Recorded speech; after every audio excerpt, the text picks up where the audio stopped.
Welcome, bowling fans. It is Tuesday night, of course, 7 p.m. Central Time. Time for Outlawed Live. My name is Ron Stone with my cohort, Mike Idle. Mike, how you doing?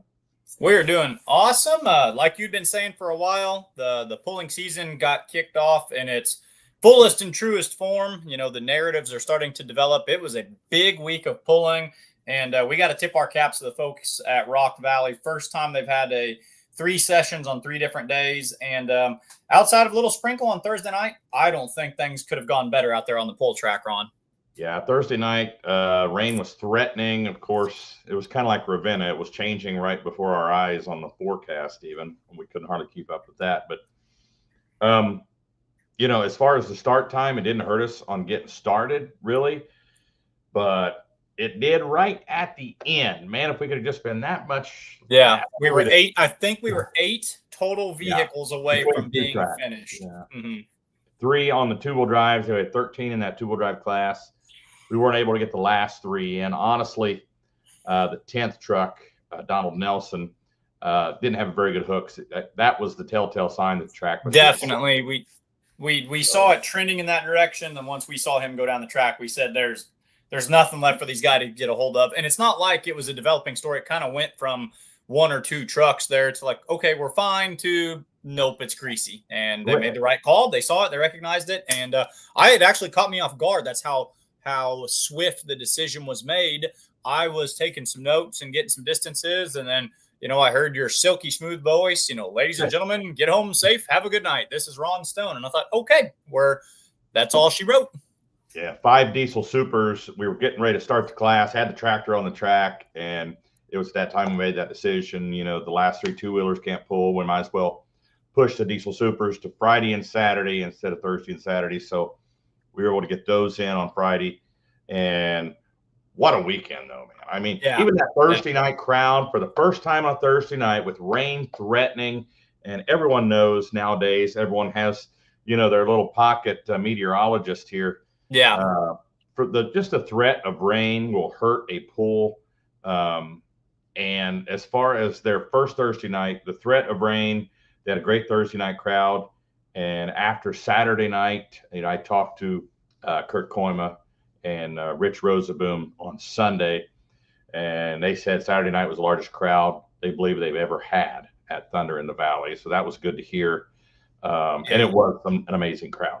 Standing room only. And I really, good job pulling fans. I don't know how else to say this. Good job Rock Valley fans, or like we're getting where we need to be. Ron, it's not uncommon to look out, after a 12 class show, a 14 class show. These were big shows, ran incredibly efficiently. And it's not uncommon to look at 10:30 and you can kind of see the diehards have weeded out from, your casual fair fans. Yeah.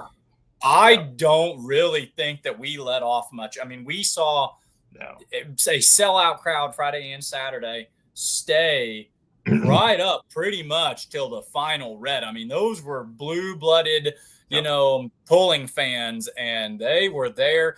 But, with the prep crew being as efficient as they were, I heard you guys give the numbers, a hook every 1.9 minutes on Friday night, and right there, if not faster, on Saturday.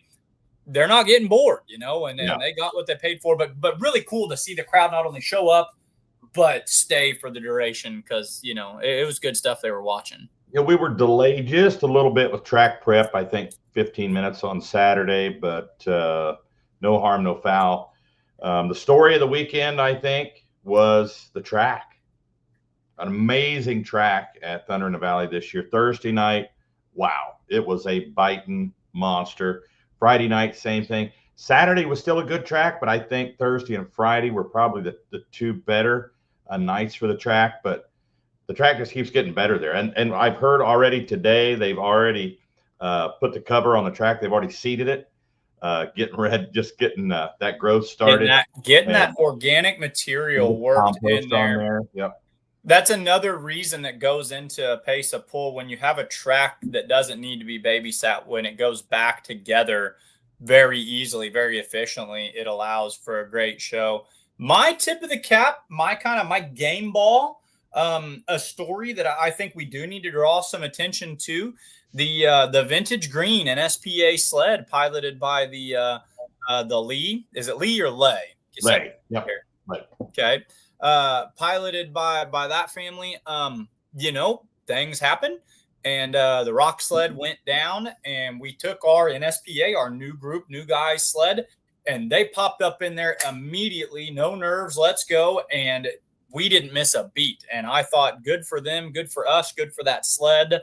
And, because there are going to be some nerves there too. First time at a mega pull like that.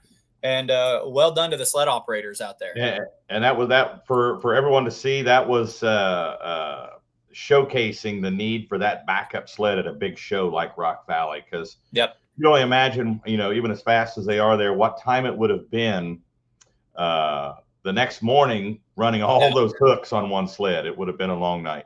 But they stepped up, and good. It was good to have them there. I'm going to grab some comments here before we get too far behind. We've got quite a few. Dick Blankenspore watching from Inwood, Iowa. Super fan. Hope you got to see the pull this weekend, sir. Robert Miner checking in from Niobrara, Nebraska. Cole Lundahl watching from Wakefield. Got a lot of great pictures there, as well as Mark Ham. And by the way, happy birthday, Cole Lundahl.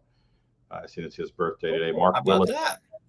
Watching from Carrollton, Missouri. The Schluters did well. I think they were a little nervous Saturday. I walked in the trailer there, and they had a couple of turbos in pieces.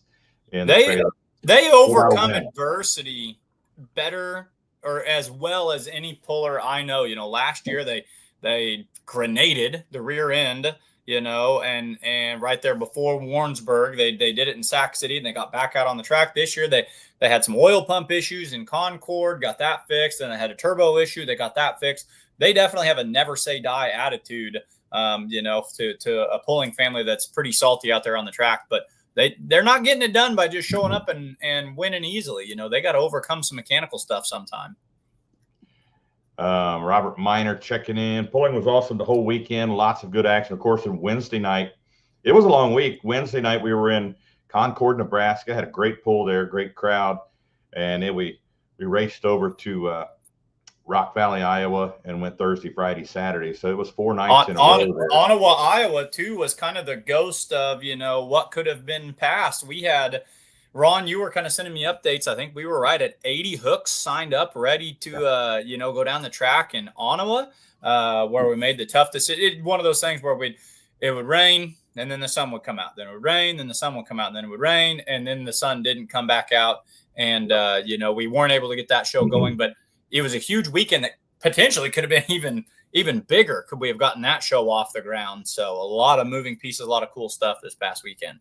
Yeah, that show was I think it was 88 hooks last year. It was a huge show there in Ottawa. Looked like it was going to be about the same, 80 plus hooks. I tell you who that helped out was we were just talking about it, the Schluters. After they lost their oil pump at Concord, I think they showed up at Rock Valley early. They rode off Ottawa because they didn't think they'd be able to get a new pump for it. And that helped them in the points. They were in Ottawa. They were scratching and digging, and they were on the phone. I kind of overheard some phone calls, and they were parked at the truck stop, and they were calling some local people, but they needed a buffer, and they found one right there, which was helpful. That was helpful. Case Conover watching from Lytle, Texas. Robert Miner. As a storm moving in, wind is nasty there. I tell you what, I'm glad we didn't get what they got at the Iowa Speedway. Was that Thursday night? I have not heard. Don't know anything about it. Did they get some icky weather there? Someone has sent Dan up in the booth with me a picture of a funnel cloud there. Some kind of IRL racing going on there at the Iowa Speedway, and there was a big nasty funnel cloud. Somebody took a picture of from the Speedway. So glad didn't hear anybody get hurt or anything. Glad for that, but I'm glad we didn't get that. Case Connor, wish we could have more outlaw pulls in Texas. Sure. Yeah, we got 3 major events down there, and Texas is a hotbed of pulling fans. They love their pulling down there. Mark Ham, of course, on the camera this weekend. Zook Fukerberg, speaking of Texas, watching from Lindsay, Texas. The Kevin Davis, watching from Wayne, Nebraska. We'll be in Wayne. Geez, that's coming up here really quick. Tina Berger. About 2 weeks from now. Ron, we'll be back on the microphone. You know, it's funny. I feel like when I first started, we did a lot of shows together and we worked together. And, you know, I'll just tell the world, tell this now, one of my favorite things to do is announce a tractor pull with you. And it's been a while since we've done one together. But at Wayne, we'll put the band back together. That's one of the few shows where we'll be doubling up this year. So definitely have that one earmarked on my calendar. Yeah, getting crazy busy now. This is the busy time. From Rock Valley to Wisner, it's just crazy. And Tina and Eric Berger watching from Wilbur, Nebraska. Mike McCrory watching from Northeast Kansas. Of course, Mike, I'm assuming you're going to go to the Kansas Summer Nationals at McLouth, Kansas. That's coming up here on August the 2nd. That's a new one for us this year. But I put a lot of media assets on here. I think I overloaded the thing. The computer started smoking here on StreamYard. There's getting to be a couple of them in there, like you said, busy time of year. I'd also encourage, Mike, if you're in Northeast Kansas, can't be terribly far from Pawnee City, where we're going to be having a pull in Pawnee City, Nebraska. That's kind of extreme southeast Nebraska. And I've even heard some rumors that there might be some Kansas representatives going down the track at that pull. So might be kind of interesting to see what iron shows up there. We keep seeing a little pictures, no full pictures, but a picture here of the front end, a picture here of the weight rack, picture here of a turbo of a new light mod coming out of Kansas that's going to be debuting at Pawnee City, I hear, Mike. So that's going to be fun. Yeah. Looking forward to that. A lot of people have been kind of chit-chatting and talking about that. So be the first setup of any pulling vehicle that I can think of that's going to kind of put together that fuel source, that engine source, that turbo. You know, I don't want to let too much out of the bag, but it's going to be unique, and it's something you're going to want to keep your eyes on, folks. Yeah, and a lot of people are not going to expect that team to be running a light mod. I'll tell you that now. And nobody's telling us to keep a secret, but I think they're kind of wanting to kind of keep. Well, we'll let it build. You know, why let the cat out of the bag of it? But there's something funky, something worth watching, and not by some field fillers trying something crazy. By some established studs that are gonna, if it lights, we're gonna see something pretty cool in the light mod class. Yeah, Mark Ham, he knows what we're talking about here. Yeah. Brett Ball is watching. Mike McCrory said, yes, he is going to. McLeod. Marty Samuelson, hello from Ravenna. Looked like some Ravenna pullers had a decent weekend in Rock Valley. I did sing on Saturday. Yes, on the Saturday session, I did, Marty. Let's grab some of those media assets here. I just threw a few pictures out there. I think these are Cole Lundahl's pictures. Geez, I put them on the wrong one. I put them on the background here. There we go. That's the Chance Encounter tractor Eugene Williams driving. Eugene Williams and Scott Frankie split the driving duties. I'd never seen that tractor. I'd never met either of those two gentlemen. And Eugene was kind of chuckling. He says, well, I went from never meeting you to seeing you twice in less than 24 hours. And I guess the winner's circle is a good place to do that. So, you know, they had a very successful weekend. And here's the Night Moves tractor out of Bedford, Iowa. Running rowdy there. That's Wes Sievers. He took home the victory on Saturday night, if memory serves me. Friday, maybe was it? No, it would have been Friday night. I think it was Friday night. Well, they pulled Thursday. Friday. They pulled Thursday, Friday. They pulled Wednesday at Concord, and Thursday night in Rock Valley, it was Andrew Beckman. The twin. Andrew Beckman went back to back Wednesday, Thursday. He grabbed his first victory of the year in Concord, followed it up with a win on Thursday, and then walked home with the rock when all the dust cleared on Friday. But Wes did pick himself up a win there in the middle of all that. And in the semis there, that they were a showstopper, even though two of the big trucks weren't there. The defending points title holder, Brent Roberts, his truck broke an oil pump drive gear, and he didn't know it until he went to load it up to come to Rock Valley. So he did bring one of the Richard Darr trucks out. Richard Darr was sick, and I think some of his family were sick. They weren't able to make it.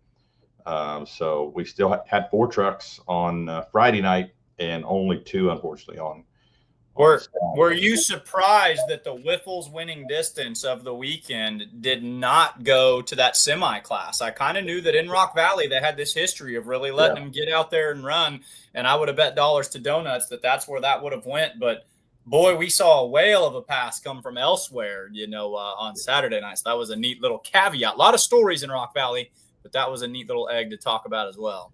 Yeah, the 540 Light Pro had the longest hook there. Justin Grimes, there was just another buck. Case and Petch having another good weekend there. A great weekend for the Turbans. Great night for the Turbans on Friday. They went 1 and 2. It's been a minute since we've seen that in Truck and Tractor Pulling. A pair of Turbans sitting atop and out front of the Hemis and Chevys and Allisons, as we had a full array of power go down the track. Oh yeah, the Bollingers were there, the Sullivans were there. I mean, it was one for the ages. It was a great pull. Sullivan's ended up with a second place on Saturday night with the Kentuckian. They had a good run, but wouldn't be outdone by Cameron Neves. Cameron Neves with the winning pass there on Saturday night with Cotton Candy. After having a rough start to the season, he started. Yeah, not what I would have anticipated as a defending points champion and all the success that he's had. Both in and outside the Outlaws lately. I thought this was kind of Cameron's year to lose. But if you remember right, it was the back half of the season last year. It wasn't until about Bloomfield that he got on his hot streak. So we'll wait and see what Act 2 has in store for the folks out of McAdoo. And of course, the Running Wild truck there. These aren't winners' pictures. I just simply saw some good pictures and snagged them there off of social media, and want to throw some up here so people could see if that didn't make it to Rock Valley over the weekend. So let's go ahead and grab one of our guests here. I know he's a busy guy, and I want to get him on here. Mike, we'll go ahead and bring Mr. Dan Mayer, the voice of Full Pull Live on. Dan, how's it going tonight, buddy? What's going on, guys? How you doing tonight? How are the pipes, man? After a long weekend. Yeah, we gotta rest them up here for this weekend. We got Chapel Hill coming up this weekend, and boy, we've got a whole bunch of hooks this weekend. I think we're just shy of 100 hooks there in Chapel Hill. They're kind of setting a record, but we're ready. We're ready for it. That's big for them. They typically hang out in that 15 per class, kind of that 75-ish mark. So they're pushing the envelope down there. That's neat to hear. Yeah, for the 50th, they've had the issues here with all these competitors, like the 4-wheel drive class have only hooked once, and a lot of these classes. So they just do what they do in Chapel Hill, and they added everybody in there. So we're just shy of 100 hooks, but it'll be a good time. It'll go quick, and they're talking about. I talked to Marvin last night at a regional event up here in Greensburg, Indiana, and he had talked about they're going to use the Louisville hook down there to hook up the diesel supers as well as the pro stocks, get them to the sled. So hopefully that'll take quite a bit of time off of getting everybody hooked up. So he had mentioned that they did it last year down in Brandenburg Grand National down there on Saturday night. And he said we saved about an hour. So we'll see. We'll see. I've been advocating for that for a while. I've always wondered there's no reason why we couldn't, take the backup time out and make that more efficient. So, yep. So that's what's on the plan here this weekend. But, what a great weekend last weekend. Rock Valley, first time there. And, I just keep telling everybody about it. It was just a great time. Was it what you expected, Dan? Actually, it was more than I expected. It was, the hospitality was first rate. Rich Roseboom, promoter there, just, welcomed everybody. And then everybody with the Outlaws, it was great. Kirk Hoyma, actually a Bills fan. I found a Bills fan in Northwest Iowa. So that was pretty cool. That was sad to hear. It was sad to hear. And you're surrounded by Minnesota Vikings fans up in that part of the country, Dan. I could imagine. We being so close to Minnesota, because actually when we came from the airport in South Dakota, we kind of cut through Minnesota and then down into Iowa there. So I figured they would bleed a little purple up that way. But and of course there's a Minnesota Vikings player. He played for the Dolphins. Van Ginkel. Who graduated from Rock Valley. Yeah, Van Ginkel. So he's from Rock Valley, so that's kind of cool. But what was your favorite thing, Dan? Was it all the pullers? Was it the hospitality? Was it the pork loin sandwich or the ribeye steak? Boy, I'll tell you, everything kind of added in there, and I'd say it would be a little bit of everything. Everybody, treated you well. The event, how fast? I mean, I was just amazed at how fast they run things through. I mean, it was to the point where you had a class done and you couldn't even get the top 5, and you already had your next class already getting ready to roll, and they were already rolling, so there were a couple vehicles deep, but the food there was absolutely great. I can't find one thing that, the mod class, I mean, was just spectacular. I can't find anything there's no one thing that was my favorite. They were all very impressive. And so if you went back to Indiana and you had the opportunity to tell some of your friends about, some of the narratives or classes about the Outlaws, and you said, hey, here's something you should really pay attention to, or here's something I saw this weekend that I wasn't expecting, what would be kind of the Outlaw story or the Outlaw class or a development this weekend that you would tell your buddies to tune in on Full Pull Live and watch us on this side of the river? Well, the one that I've already kind of been telling a bunch of people is that light limited modified class. Mm-hmm. That was, to me, that was something that I did not expect. And just the variety in that class was just amazing. That was really cool. What we saw in that class, and then, what's coming down the pike, it's just, boy, yeah, that's going to be neat. So that was one thing that really caught me off guard. I really wasn't expecting that, and wasn't a class that I really had looked into really over the years. And seeing it for the first time, though, yeah, it was pretty impressive. And that variety is going to continue to grow. I mean, I think I sent you a message today, Dan. I sent the same message to Mike that that new tractor is going to make its debut this weekend in Pawnee City, Nebraska. And then one tractor I wish would come out more would be Roberts' twin turbo tank engine tractor. I mean, all that variety is just so cool in that class. Yeah, I mean, the tanks, were big back in, the early days of pulling back in the 70s. And, talking to one of the competitors throughout the weekend there, and they had talked about, how there was another guy out here with a tank engine, but he wasn't going to be this weekend. But no, that was a very impressive class. And, I'd like to see that kind of pick up other places, because that's, that is something that pulling is all about, is that, ingenuity and variety that you really, has kind of gone away a little bit from the sport. It's great for the fans. Plus, I mean, it gives us as announcers a lot more to talk about whenever you have a completely different setup with a completely different power plant come to the line. It's so cool. And, the mod class itself, the 7400 mod class, we saw some variety in there this weekend as well. The Bollinger coming over, and then the twin turbines mixed in there.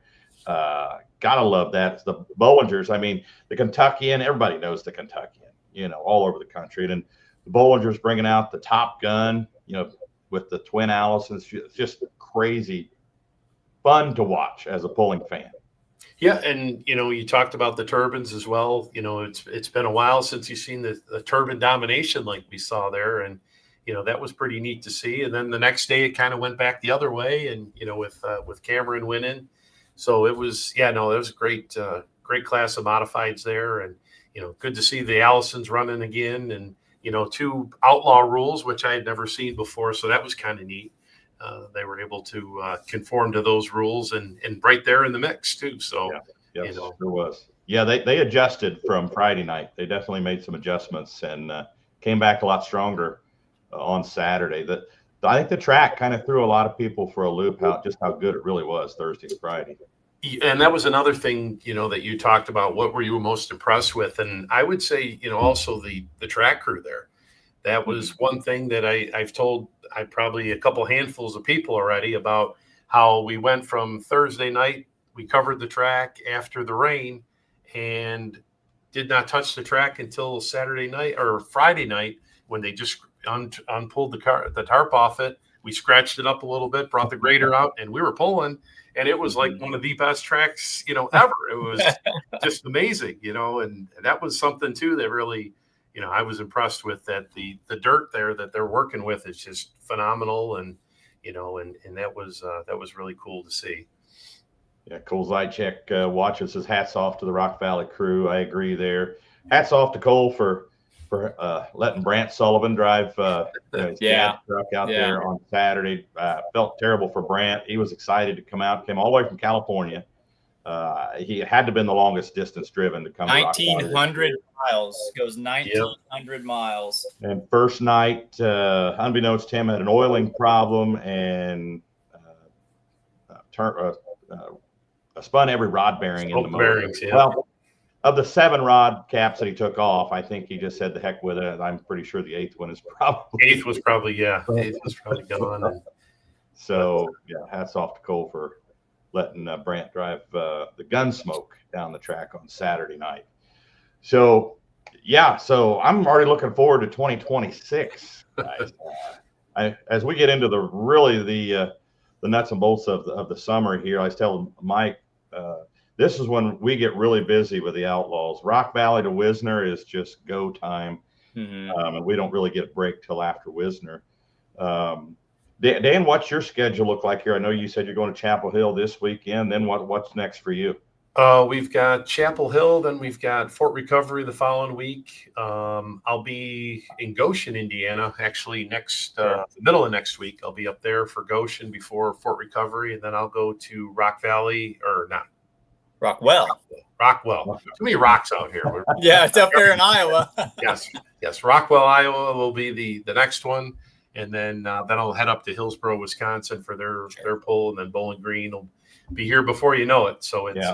I also wanted to say hats off to the folks at Rock Valley, all the the folks around the town and everything with helping out the people in Texas. I thought that was a really these folks here had been 1 year ago they had that that flood, and 1 year later there's a lot of people still not on their feet over there, and they're still helping other people out. So that was something that I was very you took that and you're like, wow, these folks went through something so terrible, but yet they're already willing to help out other folks that have had the same kind of problems. So that was really good to see. And there are great people out there, and we seen it this weekend helping other people.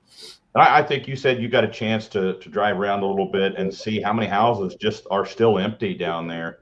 In the lower parts of town there, and there's a lot that people aren't allowed to go back in, and they're going to some of them they found where they have asbestos or what have you, or it's too dangerous, and they're just not letting them move back in those houses yet. So that stinks. And of course them reaching out to the folks down in Texas is they pass buckets around, and we'll probably eventually they'll get a total of what they raise for those folks down there, but anything helps, and that's awesome of them just thinking about those folks down there. So. That was something that I took from that event. That was got some we already knew there were some great folks out there, but that just showed that they're already thinking about other tragedies, and that's good to see. So helping other people out. So I don't even know if I should put this up here or not. I see it. I see it. Yeah. I'm gonna we put have it up to. How often do we have a Bills fan on the podcast, Ron? I should have actually. I got my old Schrammick shirt on here, but I should have had a Bills shirt on it. I wasn't even thinking about it. Well, your shirts from the right state, Dan. I'll give you that much right there in God's country. There you go. Hey, now it's getting. There we go. I don't have anything I can grab right here. Now I'm feeling better about things here. I was going to say behind me, I gotta make sure I get my. I don't have it. I got across the way here, but I didn't get a chance to. Puts on that Chief championship hat. I'm sure. Yeah, there we go. And, did you happen to see what quarterback got voted in as was it the best quarterback in the NFL for? I did see that. I just wondered if you guys I kind of saw that, but kind of overlooked it a little bit. He was very busy taking polling notes at that point. Yeah, we're working on getting ready for Chapel Hill, so we got don't have But before you get to Chapel Hill, let's talk about one last thing from Rock Valley, and let's kick it back over to the drivers. And I want to hear from both of you guys. You were up there at, in my opinion, the best place to watch a pull up in the Crow's Nest. You see everything perfectly. What driver do you feel like had a weekend either just dominating front to back or kind of stood out for other stories if you could kind of give a game ball to a driver or a vehicle, what did you guys see from up there at your vantage point? Who gets your tip of the cap driving award? My personal would have to go to Kyle Pedley. That'd be hard not to. When you look at that's 6 in a row now for him. That's 3 years in a row dominating that show. I would have to say that, he's. I don't think he's ever going to miss that event ever again. I told him he's got enough rocks now that we need to change it to the boulder. We got to give him a bigger one. He's got to combine them into the boulder award. Ron, who's your driver of the weekend? Driver of the weekend? Geez, I haven't even thought of that.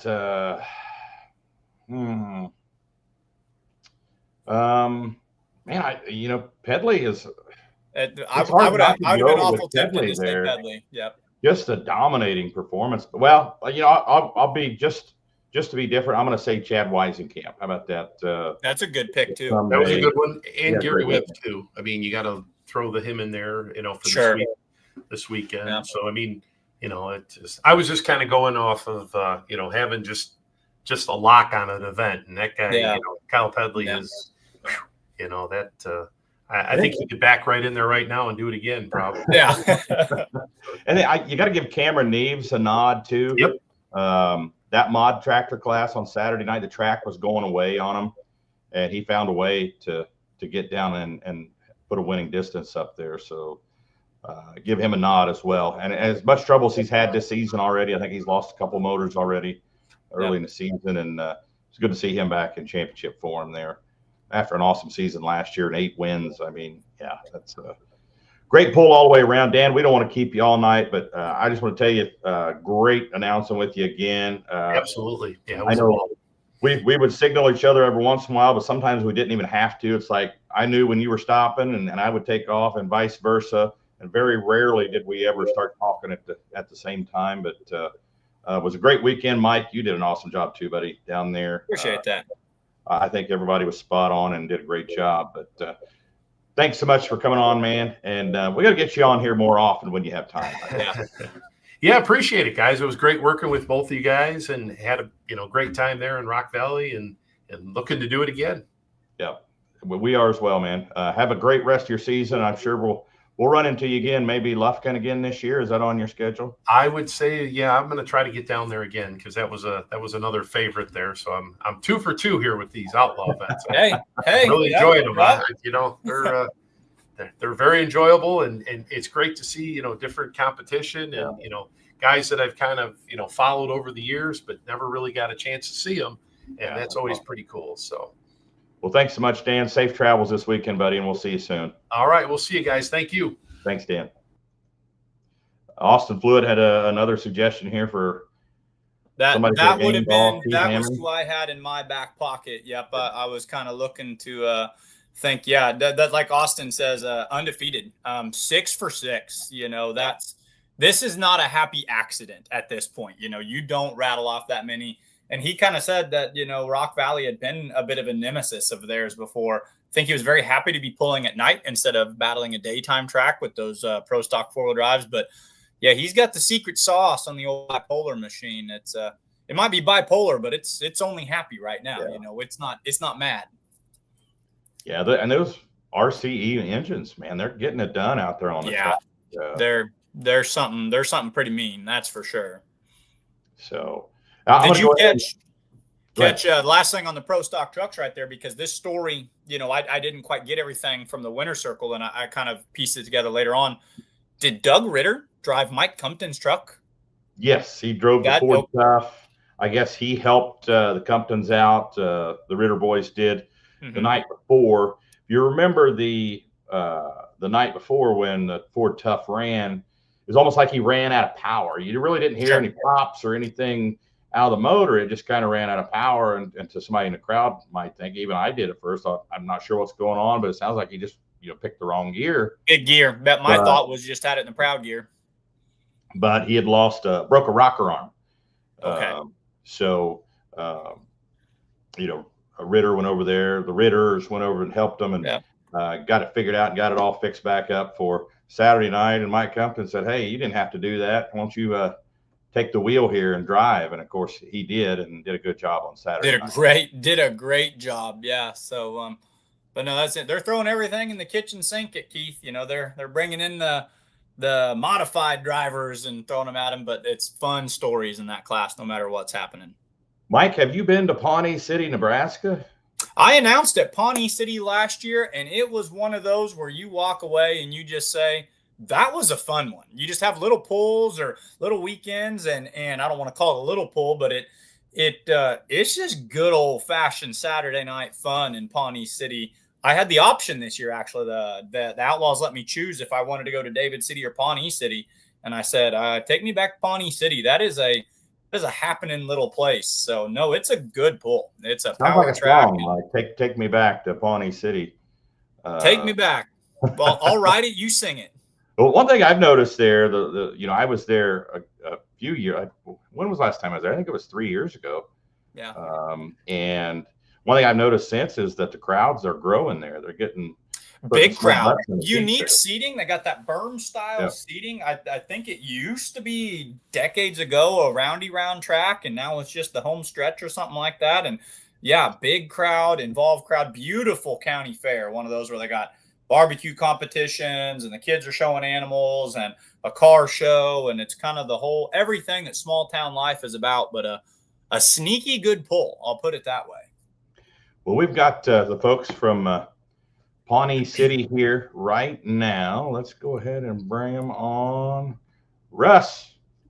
Yes, sir. Are you there, buddy? Yep. Can you hear me?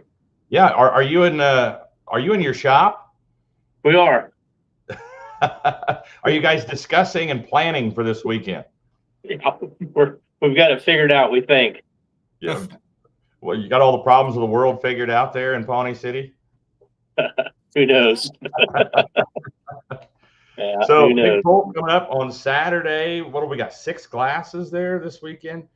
Yep, I believe so. 7 classes. Yep.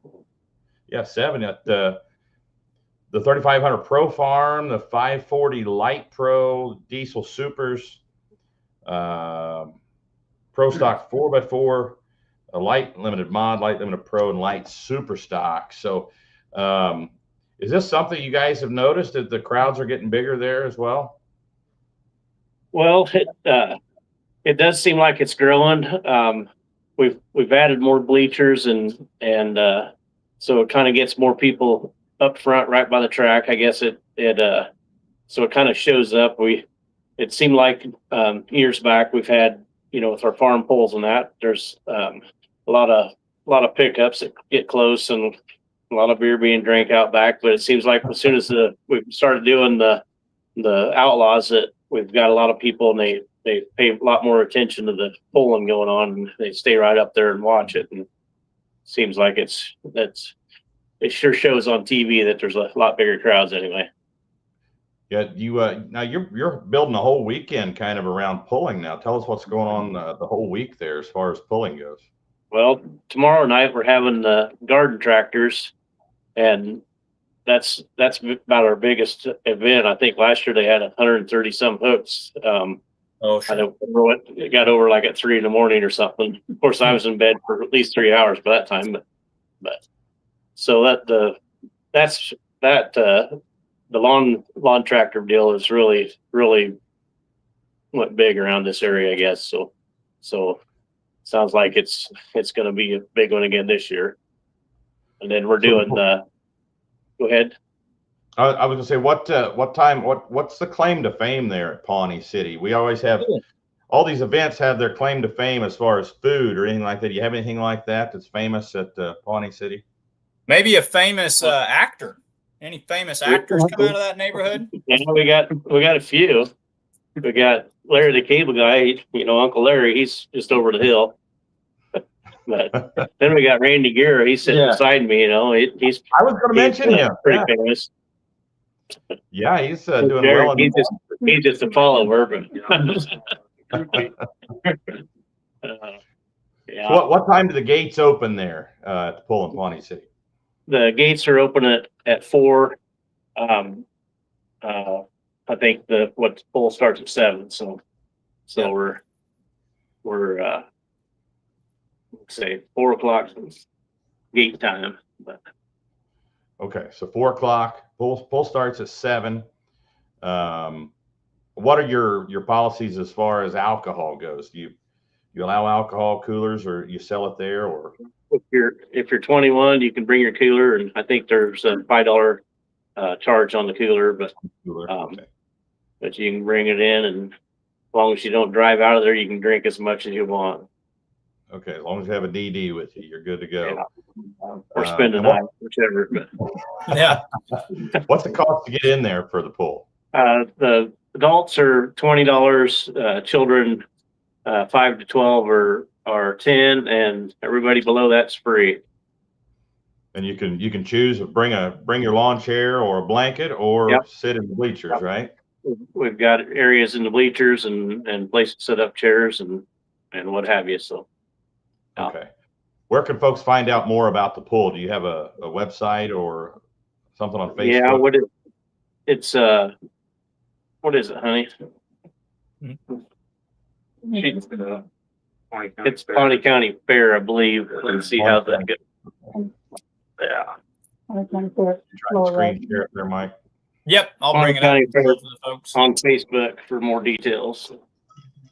I think Mike's working here to bring it up. Got to share the screen here, and we'll bring it up. Also, having on Friday night, we're having the bush pullers come in. They're starting at 7 also. Okay. And then we're switching things up. We always have troubles getting a sled. This is Kansas. This is the wrong Pawnee County Fair. That will work. Pawnee City. Yeah, Pawnee. Yeah, it's at Pawnee City, but it's Pawnee County Fair. I'll get it found.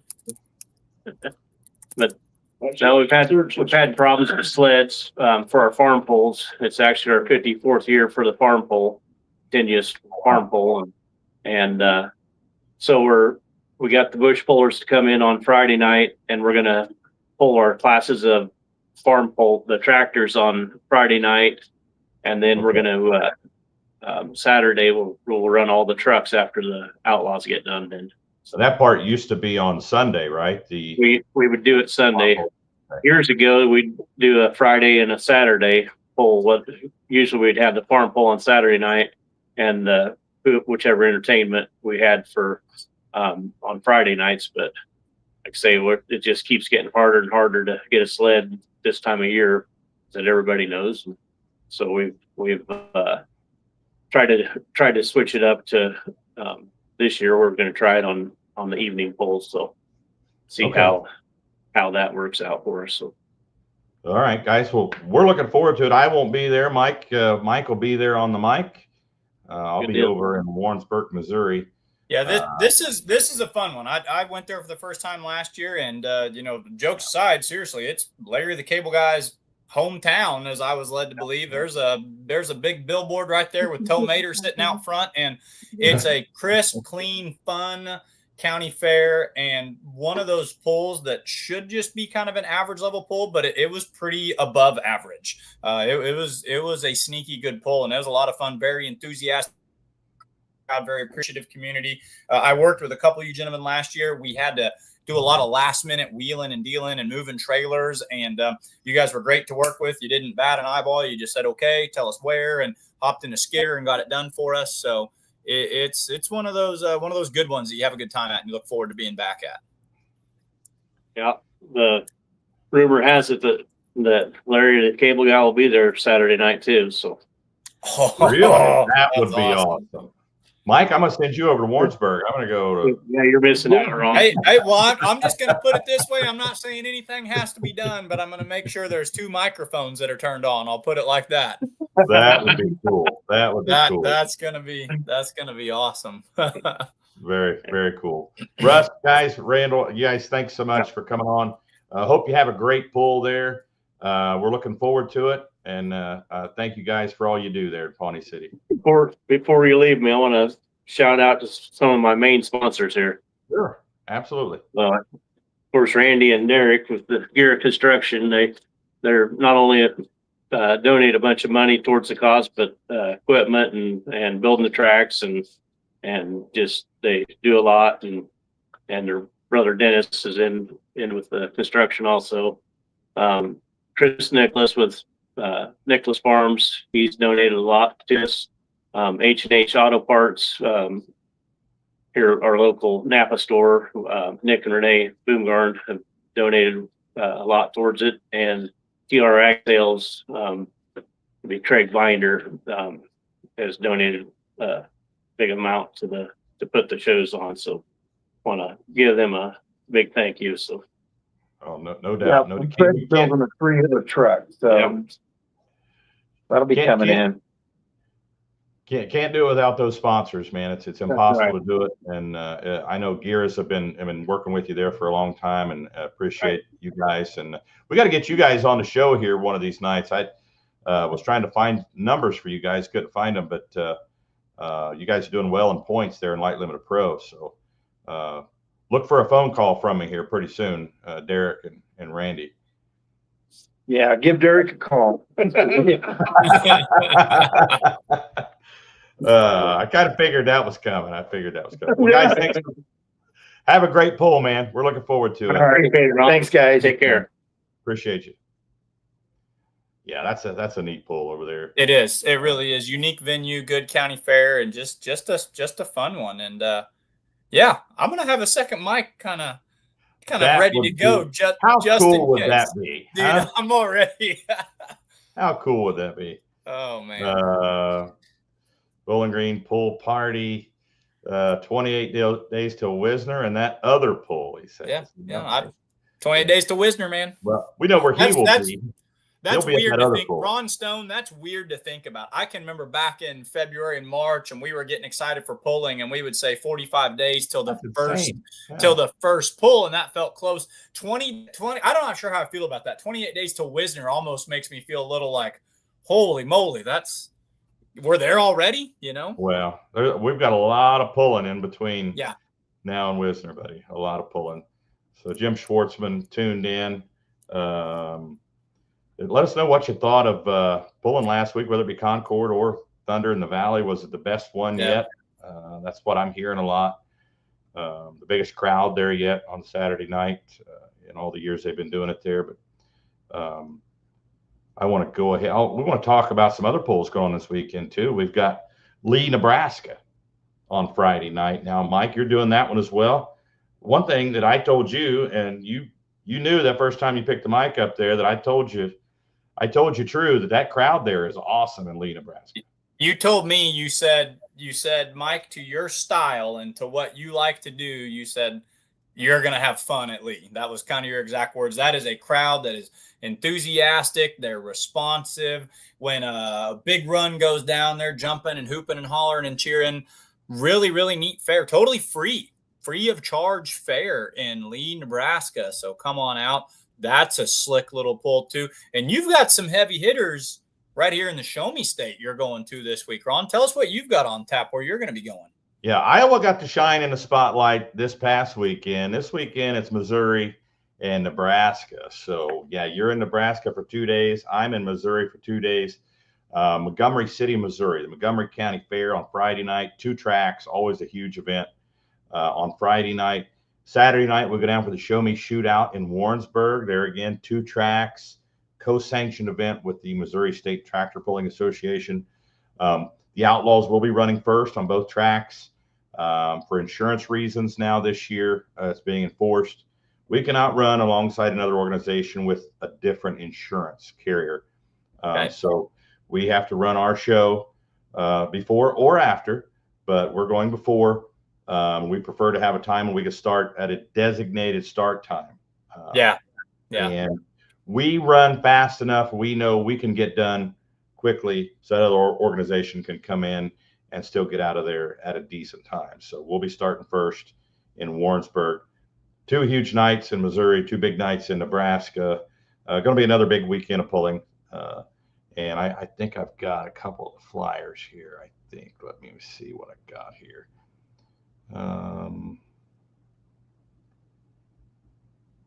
Where did it go? Yeah, I downloaded so much stuff on here. It did give me some trouble. So maybe I didn't get it on there. I didn't. So I did have the flyers up there, but maybe they didn't download. But one thing I want to do before we get out of here too, I know we're running low on time, is I wanted to kind of go through these points. Yeah. We're at the point now where this is something that, these are shaping up. We're not at that kind of meaningless, well, they've only hooked once or twice. We're starting to get an idea of who's who and what's going to develop. This will be worth chewing on for a second. Yeah, light super stock tractors, and there I did that again. I put it on the background, and thanks, Mike. Light super stock tractors. Alan Ulmer leading the points there. Deer Fever having some good hooks here lately, as well as Green Lightning. Eleanor, that light super ag tractor in there, doing well in light super stock. You just never really know these days, these past couple of seasons, where you're going to see Mark and Tyler Ulmer and how they're going to choose to play their ball game. But yeah, running both vehicles in the light super class, and holding their head up's just fine doing it. Yeah, but here you've got four-wheel drive Thumper. I had a good weekend. Look how close it is there so far. Thornton's with 3 trucks in the top 5 there. Stroker Ace moving up there. They're doing well. This feels, I don't want to be an announcer who says, well, they're going to win or that's going to be their year, but it feels like the stars are very lined up for the Ritters right now after what they did at the farm show to kick off 2025 and just kind of the eyeball test. Of course, the Thorntons are kind of the dynasty in the Outlaw 4-wheel drive class right now, but I feel like Doug and Dustin are kind of the X factor that you've got to make sure you're getting ahead this year. The Thorntons proved this weekend why it's beneficial to have 3 trucks in the same class with similar setups. When they were stealing parts off of one truck in the same class to put on the other truck just to get down the track. And then, of course, the truck that needed the part, look where he's at right now in points. He's leading. So pretty cool there. 540 Light Pro, first hooks for that class this weekend. Of course, longest pull of the weekend, Justin Grimes, just another buck. Came at a price. They hurt the motor. Not sure how bad yet, but wow, was that the coolest pass of the weekend. If you're going to have, when you have a big event like Rock Valley, or like, Dan's going to Chapel Hill, or, other associations have theirs, you almost need that one run where you hang your hat on, the one run where you say, okay, that was the poster run for the weekend. And I feel like that was it. You almost need to let one get way out there. And brand new build from a family that's been pulling for a very long time. That was a fun story from this session. That's one of those ones as an announcer, you get goosebumps on your arm. Yeah. And try not to get overly excited on the mic when fun one like that. I thought you could see it going through. I don't remember which one of our awesome tech officials was running 300-foot flagman. You could see the thought going through their mind. He was stepping back. I watched it. Do I throw the red?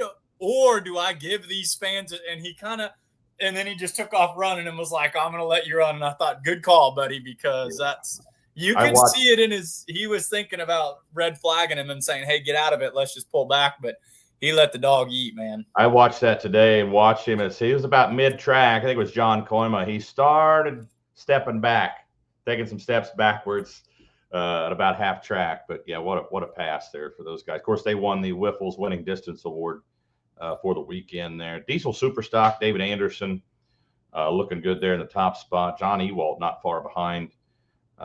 Scott Frankie and Eugene Williams keep at it with that chance encounter. They're going to get up there pretty quick. And of course, last year's champ Tyler Buckman not far behind there with Born. I'd like to see Eugene and Scott as much as possible. I was really impressed with just the tractor and just their team and how they represented themselves, and they're veterans. So, but they were fun ones to get to know. I hope they continue with the points chase. And then let's see here, light limited pro stock. The Die Hard Deer, Keith Keyshaw. Yeah. Up there at the top. 1 point ahead. Consistency going to be the name of the game in this class, and he has been right up in that top 5 a lot this year. But this one's far from over. This is a class that's going to be a slugfest going down to the wire. Yeah, you see the totals there. They're just and it keeps going down like that, just 1 or 2 points as you're going down the line. Now that's national. Let's look at regional light limited pro here. As it mixes it up a little better here, Mike Hargan's in the Wildside leading that regional, and that's going into, I can't remember if light limited pro was points. I'm sorry, I was thinking of the Organics Midwest sweep. Yeah, this is so ways this to is run just here. Concord. You got This is just your results from Concord. Yeah, your other point series, like you talked about, your Organics Midwest. That's even another wrinkle in all of this. Then you look at limited pro stock. Justin Deck, Dream On, leading there. A couple of young guns on 1 and 2 there. Let's not let this one story get away. Rock Valley, phenomenal, deserves all the accolades. Let's pull one story out of Concord, and I heard you say it on the microphone. The young man who drove Moving On Wednesday night, that deserves 30 seconds of us chatting about it. That's Jamie's nephew, or she told me, but I don't remember. First time ever, Ron Stone. First time ever driving that pulling tractor. At Concord. Are you buying that after what you saw? The smile on his face kind of said it all, but the way he sidestepped the clutch at Concord, I thought, I'm not sure if he's done. I'm thinking it might be true he hasn't done this, but that's what they said. He did a phenomenal job. Your call was great because I stole it I put it in my back pocket of things I want to steal from you. You said drove it like a boss, and I thought that was a good call. But that was a neat little story. That young man, the job driving he did, brand new. I mean, just like it was in his blood. Yeah, that was super cool. Kilbarger says Stroker Ace was born to race. Here's another story here this weekend. First hook for the mini rods at Montgomery City. Yeah, this Friday night. You put a lot of work into bringing them on board. That's got to feel good to watch them be out there on the dirt in front of you. Yeah, sounds like we're going to have a good number there too. Looking forward to that. Those guys put on a heck of a show. Let's see. David Drake, I subscribe for the watch bulls like Hutch. Told me I can't watch them as you all. Well, you can't watch them all at the same time live, David, but yeah, they're still in there. You just need to look in there. All those pulls are still in there. You can watch them as many times as you want on as a replay. So yeah, just dig through there. I know there's a lot of them, but and it's a little easier. I have found this too. It's a little easier to navigate for me personally on my laptop than like my Roku or Fire Stick device. Yeah. It's a little bit more computer friendly, and it's not every single pull in the country. It does have to be with the associations that are affiliated. Right. So just double check that too. Make sure some of the mainstream pulls, because there were some pulls this last week and other associations that aren't affiliated with Full Pull and Outlaw Pulling TV. So just double check those things. So we're looking at national Outlaw points here, limited pro. Now let's go to regional limited pro with Outlaw, and you see it switches it up there. George Byer, of course, with 1 win, and this is showing from Concord, Nebraska. That's regional limited pro. Okay. 3.0 diesel pickups haven't hooked. Their first hook was down in Whitewright, Texas, and here's the points there. Skyler Leaper leading those points. Did they have another hook before? They must have had another hook before. They had 2 hooks in Whitewright. They hooked 2 nights in Texas, which I guess that'd put them at 56. Yeah, that's what I'm thinking here. Something's. Yeah, I'm going to have to go back and look at that. Yeah, because the numbers 60, those numbers wouldn't match with just a two sessions worth of pulling. So. But look at that. Your 2 guys that battled it out right at the end of last year. Then that brand new truck, Evan Breheim, No Limits, right up there in the mix too. He had a good weekend in Whitewright. Light, Superstock, Ag, Corey Schluter in the Barn Burner. This is going to be a good race here. How about old Kurt Paulson getting the gremlins out from underneath the hood of the Crazy Horse, and another one that looks like he's been driving it for 10 years all of a sudden. And you can't count Ryan Boyson out because he's putting some hot laps down on that thing now, and too. Being consistent, too. Yes. Being consistent. So, yeah, that could go down to, this could have been different if the Schluters wouldn't have had that day of rest on Thursday. If we'd have been in Ottawa, they could have been down here in the number 3 We could be spot. looking at some really, or even farther. Yeah, because the Fat Chance Tractors right can here. come into all the events as well. So light modified. Here's another one. This is going to be 4 to 5 way battle this year, I think. Right now, and I'll say this, and I'll say it with all the respect in the world, because they're 3 individuals I consider great friends with Blake Gage and Bodie Ott. But I think they would tell you after Rock Valley, they're not satisfied right now. They're not putting those tractors where they're accustomed to and knowing where they can. So what I'm saying is, you got Blake sitting there. He's only 3 points out, and he still knows he's got a lot left in the bag. So Gage as well. Both of them are, they want to defend that title. It's kind of, it's a family thing. They've ruled that class since we brought it back to the Outlaws, between Blake and Gage, and of course Bodie. But that's going to be fun to watch this year. Big mod, 7,400 mods. Look at this. Look how close we are here. And think about how sneaky Bullbuster's been. Everyone, the whole world's talking about Kaysen's season, and as they should, because it's incredible what he's doing at his age, first full season in the seat. But the Bullbuster, not his 2, cornerstone tractors, his new tractor, and it's not like it's rattled off 4 or 5 wins. It's just kind of done what Donald does. He does the same thing with its 2-wheelers. He never has bottom half finishes. And then you open the app and you say, "Well, be darned, look at that. Donald's top 3 again." Yeah. This is going to be fun. This is going to be fun to watch here. NA 2-wheel drives. Here you got a 3-way battle brewing here. This is and between heavy hitters. Yeah. Pro stock. Wampus Cat is running like a beast right now. The Wager tractor's gone. These are some fun battles here. It's just when you flip through, and Dan was kind of alluding to this. I think it's what Dan saw a lot. When you just flip through the app and look at the points, you just, in every class, you say, "Wow, there's a lot of good iron. Wow, this could go to anybody." I mean, we keep coming to this. It's not like right now the Outlaws are sitting, well, we've got 2 or 3 good classes and a bunch of field fillers. Every single one of these, keep your eyes peeled, folks, because no one's got anything wrapped up, and there's 5 to 10 heavy hitters in all of them. Here's another one.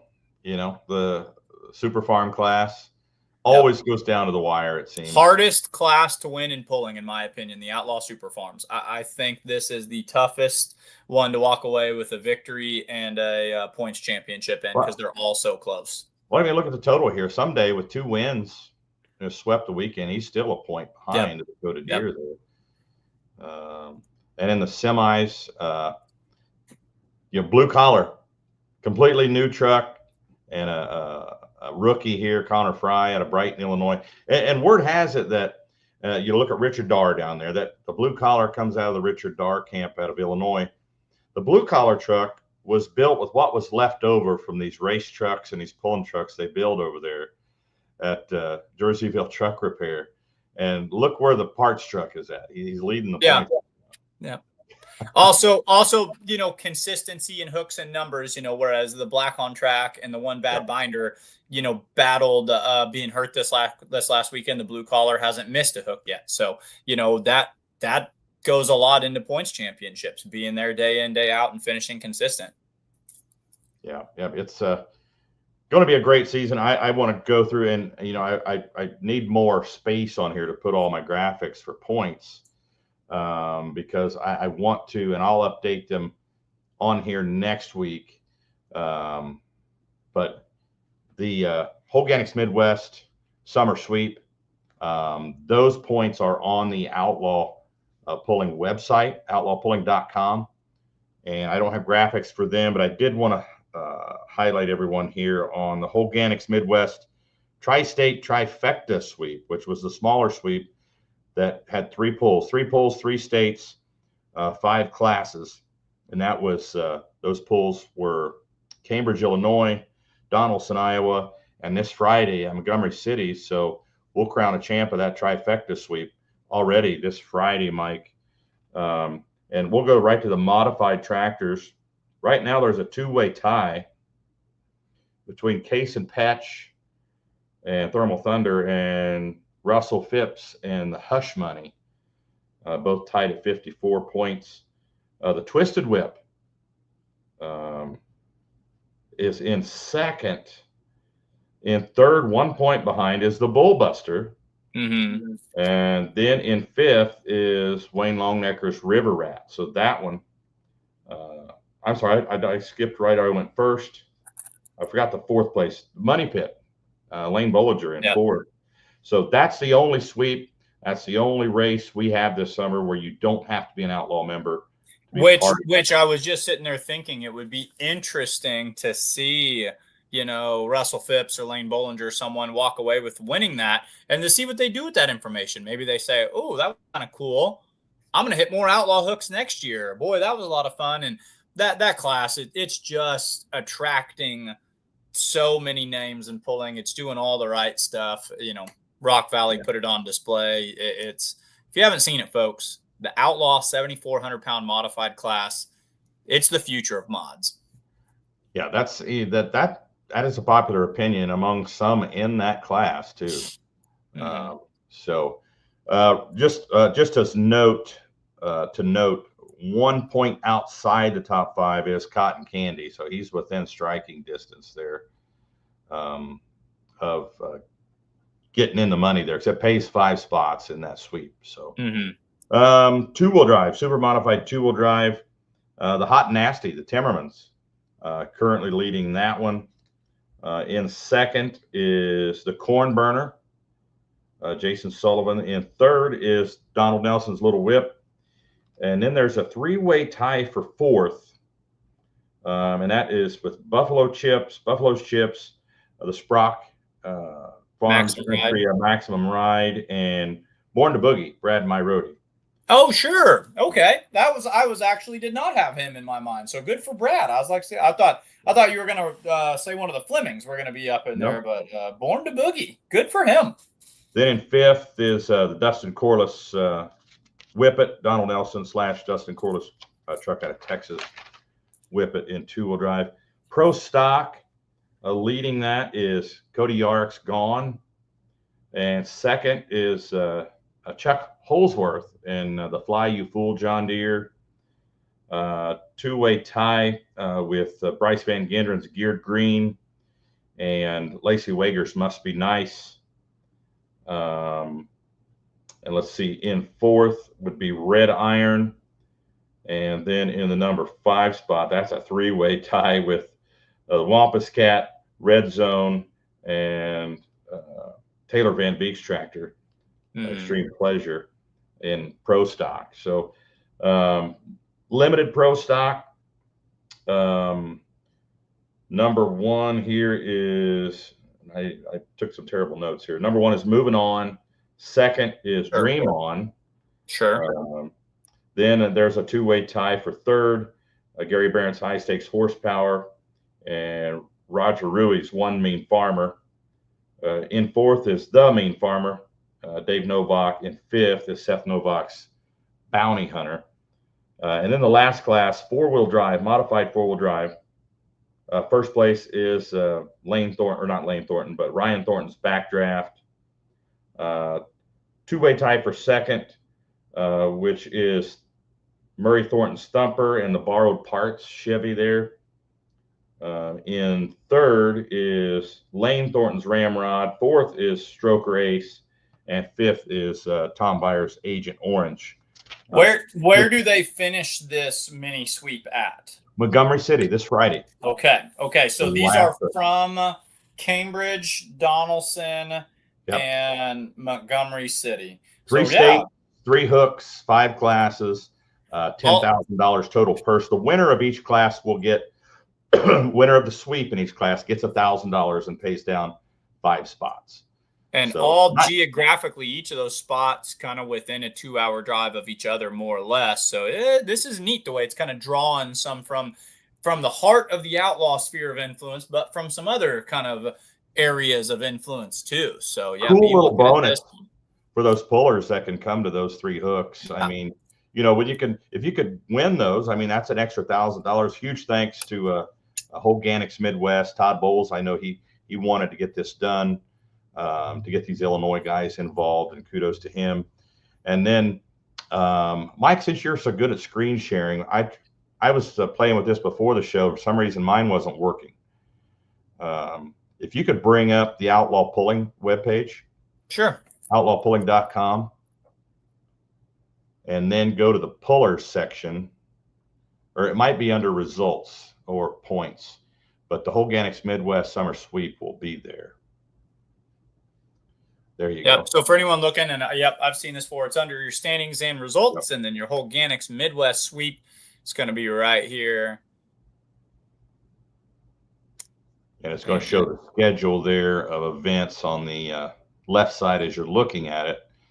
And then, so the way I believe this is going to be, you're going to have a sheet for each class. So you can see this is as of this point right now. So not updated from Rock Valley at this point, evidently, because Ron, the light pros, the 540s would have been in there at Rock Valley, correct? Yeah. Light pros at Rock. I'm not sure what that, You're not seeing the same thing I'm seeing. It pulled up a PDF for me. Here, I think I can get it now. Now we see it. Yep. So light pros, they're not in yet. But we do see right here light limited pro stock with the gear as the underrated 2, resurrected deer sitting in the number 2 spot. Night moves number 3. Never say never. Number 4, Molly Edmeister, good for her. And then Mike Hargens in the Wildside sitting number 5. As we come down here, light super is Gary Whip, currently sitting number 1, but just a half a point in front of Alan Andrews. Remember, in this sweep, they all hooked 10 times in the Hoganix Midwest Summer Sweep. It's all 10 hooks in there. It's a total of $80,000, so $10,000 per class. And your light super stock ag going to look very similar to those top 3 that we saw in the light super stock ag national point series right now, with Corey Schluter, Kurt Paulson, and Ryan Boyson going 1, 2, and 3 at the moment. And your limited pros, they've actually had 2 hooks in there, with the Dex sitting out number 1. The high stakes horsepower, Gary Barrett actually sitting number 2. And then moving on, Mean Farmer and Bounty Hunters. So some familiar faces in the top 5 right there. In your pro stock tractors, so Cody Yarick sitting number 1 in the Hoganix sweep. Where did you say Cody was sitting in the overall point standings? Wasn't he 2nd or 3rd or something like that? Overall, I would have to look, but in the Tri-State Trifecta, the 3-part sweep, he's 1st in that right now. I think he's number 2 in the national series. So. Yeah, he is. Kids Inheritance, Caden Wager's leading the national in pros. Well, and that's what makes it fun to kind of mix it up a little bit. Absolutely. Modifieds, Case and Petch sitting on top of both. Bullbuster sitting number 2 in both. Then you go to Twisted Whip, who's actually ahead of Cotton Candy, whereas I think Cotton Candy was I think we kind of have those switched between these 2 points battles. And then Vern Huser still in that number 5 spot through 2 hooks in the Hoganix Midwest Summer Sweep points. Come down here to your Super Farms. Jared Johansson sitting number 2 behind the Dakota Deer. So good to see him up there. And then Chad Andrews behind Father Alan Andrews. Looks like he is in that number 3 spot someday. And then Turbo Up round out your top 5 right there. Pro stock 4-wheel drive trucks, Shocker, the undefeated puller, sitting number 1. Ford Tough number 2. Yeah, these are just from Ravenna, so it's going to be your finishing order in Ravenna. I was like, that looks familiar.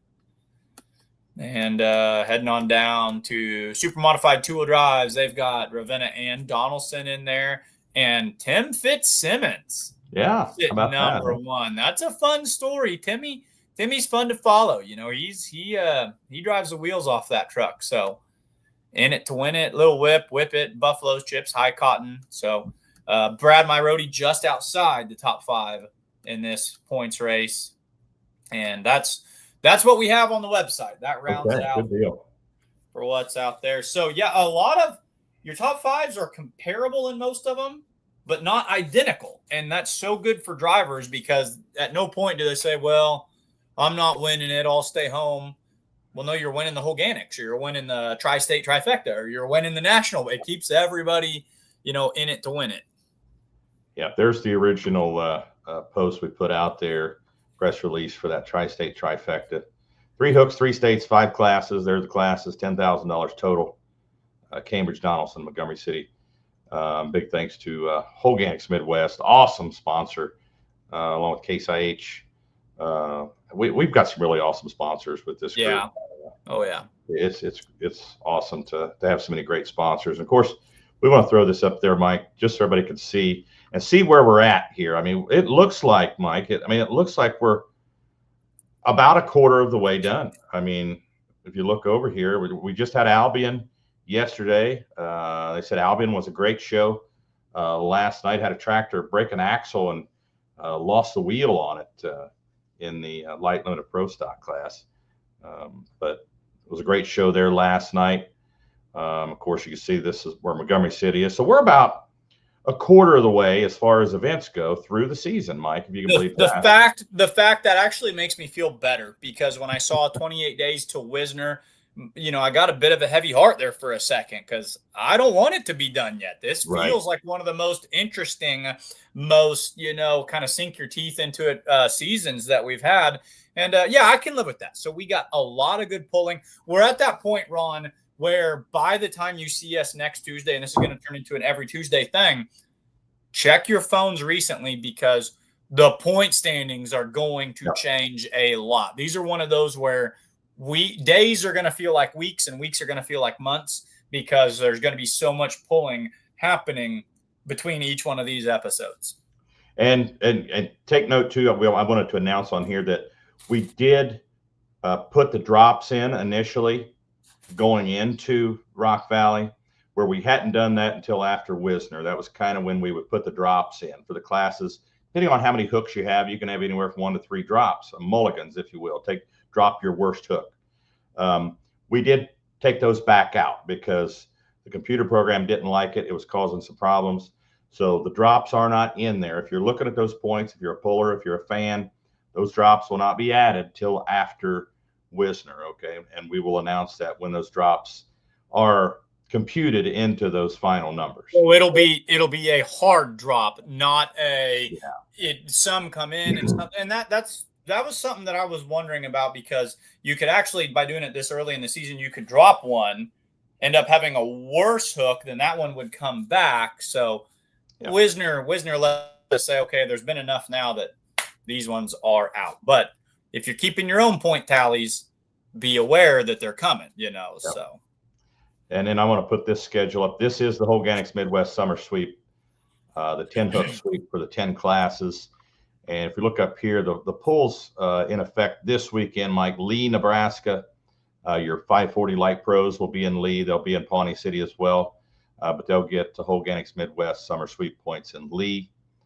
And then you see the Warrensburg schedule. There's several classes at Warrensburg. It's like we've got 6 classes in Warrensburg with the sweep this weekend. So things are heating up. I love all these sweeps. I love how the orders are changed up in from the sweeps to the points and the other sweep. And it's really cool, really cool.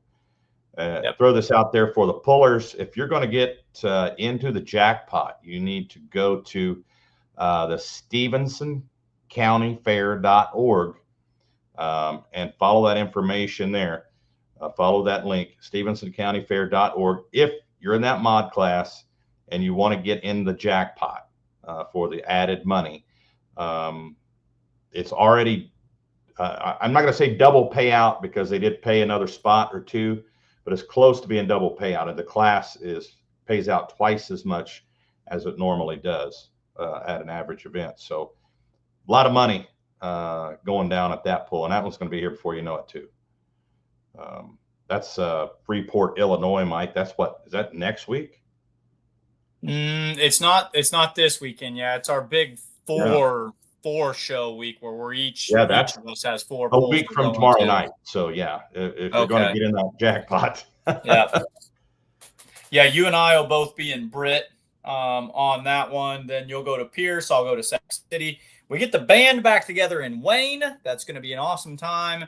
And then you back down to Platte City, and I go to Lamar's. Platte City is another one of those sneaky good pulls where it's kind of a tight quarters but big pull. Yeah, that's a big one. That's a big one. That one draws in an enormous crowd too. Yeah, they really pack them in there. So we run really late here, and I've almost forgot when the smoke clears, Mike. So take it away, buddy. All right. So on this episode of When the Smoke Clears, actually, Ron, I was looking, you were talking about loading things in, and I did kind of have a game plan on that. I think what I want to do, since we are a little late, I don't have the correct video loaded. So what we can do is we're going to push off this week's When the Smoke Clears winner. That actually, he was messaging me on Facebook and said he wasn't able to watch and kind of wanted to watch. So what we'll do is, folks, I'm going to let Jared Hagana, who, if you saw, I just posted up his information about 2 hours ago. We'll give him the week. We'll run his video tomorrow, and then we'll start with a clean slate next week. That's going to put us, because right now we're running one off. We're running whoever goes on this week doesn't get featured till the following week. And I'm just looking here right now, and I don't have the correct video loaded, and we are a little late on time. Okay. So this is going to let Jared Hagana get his full week out there in the glory. We'll come back. It will be Chad Andrews. I'll tell you that right now. I've got his bio. I've got his picture, but I don't have his video. And he did actually message me and say, hey, I can't watch the show tonight. So this might give him some time to make it out there. So we'll put a button on that one, and we'll come back cleaner and fresher next week. Yeah, I actually reached out to Chadley, and he said he wasn't going to be home in time too. So, so we're going to have Jared Hagana next week, or Jared Hagana was featured on the show last week, but I was at a way to where it would, whoever I put on Tuesday night, you wouldn't get put on Facebook to the following Tuesday. So what this is going to allow us to do is get back on to our normal schedule. So next week you'll see Chad Andrews. He'll be your featured driver, and then you'll wake up Wednesday morning and see Chad Andrews on the Facebook page. Good deal. So good deal. You'll see some Jared Hagana stuff tomorrow. Last week's guy. Heck yeah, they're having a good season as well. Yes, they are. All right, Mike, if you don't have anything else, buddy, I mean, this was a fun one. Shoot for 2 hours, I knew this would be a fun one. I'm glad you brought Dan on. It's fun to hear people like Dan Mayer speaking highly of the Outlaws, and not just getting on here in their announcer voice and saying, oh, you've got a great thing, but physically being boots on the ground, and you can see his enthusiasm. We've got a great thing going where it's like I told Dan, I said the thing about the Outlaws is we're so hungry. You know, we're an association that we know that we're there with anybody, and we're kicking down the door, and it's great to have all these national eyeballs on it. But knew this was going to be a fun show breaking down Rock Valley. Folks, buckle your harnesses, because it's about to get deep into the pulling season. Thanks for all you do, Ron, always coordinating these shows, these guests, and just representing the brand well. Yeah, great job this weekend, buddy. And good luck this weekend. I know you do a great job, and you got a couple of great shows. You know, I do as well. So you do your thing, buddy. I'm going to do mine, and we'll get back. We'll almost. This is one of those times where if you were taking, you'll probably take 70, but if we were taking 36, we wave to each other as I go west and you go east. But yeah, have a great couple of shows, Ron. It's going to be an awesome week of outlaw pulling. Yep. Then we'll meet up again on Tuesday, and we'll talk about everything we saw this past weekend. So I'm excited for the weekend, and safe travels, my friend. And folks, you all be safe out there. Have a great weekend, and let's go pulling. And we'll see you on Tuesday. Thanks for watching Outlawed Live.